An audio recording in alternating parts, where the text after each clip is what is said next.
The VHP has also now reacted to the recovery that has been made by this survey team. They now say that it has been proven beyond doubt that this is Gyanvapi Mandir and not a mosque.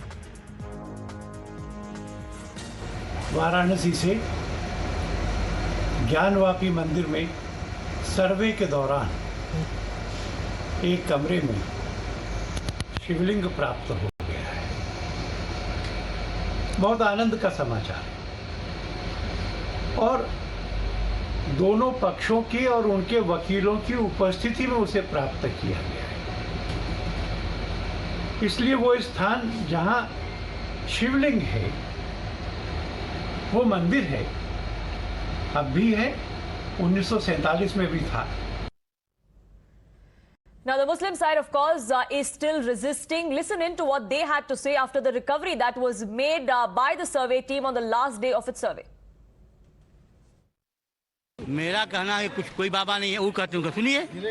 तो आप कह रहे हैं कि नहीं मिले? नहीं, तो अंदर जो वो दावे कर रहे थे कि जो भी है, जो सबूत उन्होंने पेश किया सब सही है। आज सर्वे पूरा हो गया, जो है शांतिप्रिय ढंग से हो गया। ये इन लोगों के कहने से फैसला नहीं होगा, फैसला कोर्ट करेगी। रिपोर्ट जब आएगा, रिपोर्ट आने के बाद उस पर ऑब्जेक्शन इनवाइट होता है, जिसको आपत्ति होगी आपत्ति दाखिल करेगा।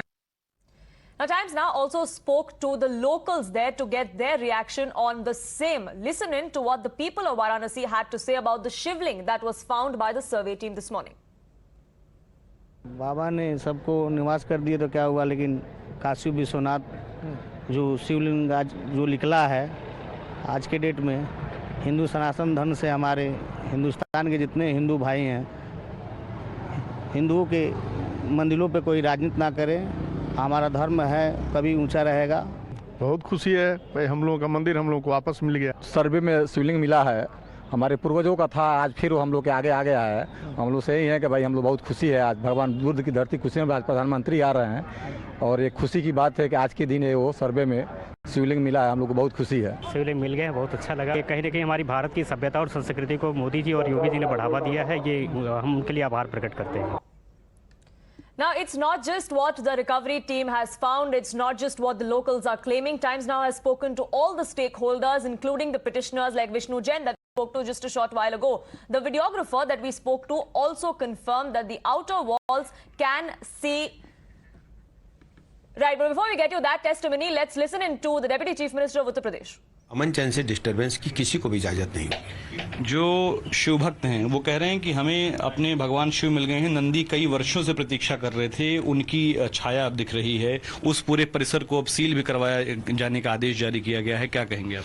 देखिए, जन भावनाएं तो यही हैं कि भगवान नंदी की इच्छा शीघ्र पूरी हो और व्यक्तिगत रूप से मैं चाहता हूँ कि ऐसा हो, लेकिन माननीय न्यायालय का जो भी आदेश है उसका अनुपालन हम सुनिश्चित करेंगे। किसी भी हालत में कोई किसी को भी डिस्टर्बेंस करने की अनुमति नहीं मिलेगी। आखिरी सवाल है सर कि असदुद्दीन ओवैसी ने कहा है कि जो ज्ञानवापी मस्जिद थी, है और हमेशा रहेगी इंशाअल्लाह।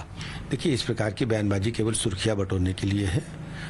हिंदुस्तान में संविधान और माननीय न्यायपालिका का सभी लोग सम्मान करते हैं।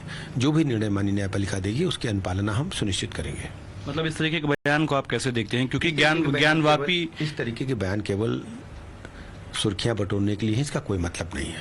तो ये माना जाए कि अगर कोई फैसला कोर्ट की तरफ से आता है, इस पे कोई निर्देश होता है तो भव्य मंदिर बन सकता है। देखिए, जो ही माननीय न्यायालय आदेश देगा उसका हम अनुपालन करेंगे और अनुपालन सुनिश्चित करने के बाद जिस पक्ष का होगा वो बनाएगा, अच्छी बात है, और भव्य बनेगा और देखने लायक बनेगा। चलिए, बहुत शुक्रिया बातचीत करने के लिए। डिप्टी सीएम ब्रजेश पाठक जी हैं और साफ तौर पर कह रहे हैं कि जो भी न्यायालय का आदेश होगा उसका पालन किया जाएगा। और असदुद्दीन ओवैसी के बयान पर भी कहा कि सिर्फ सुर्खियां बटोरने के लिए ऐसे बयान दिए जा रहे हैं। कैमरामैन मृत्युंजय के साथ आदर्श सिंह, टाइम्स नाउ भारत, लखनऊ।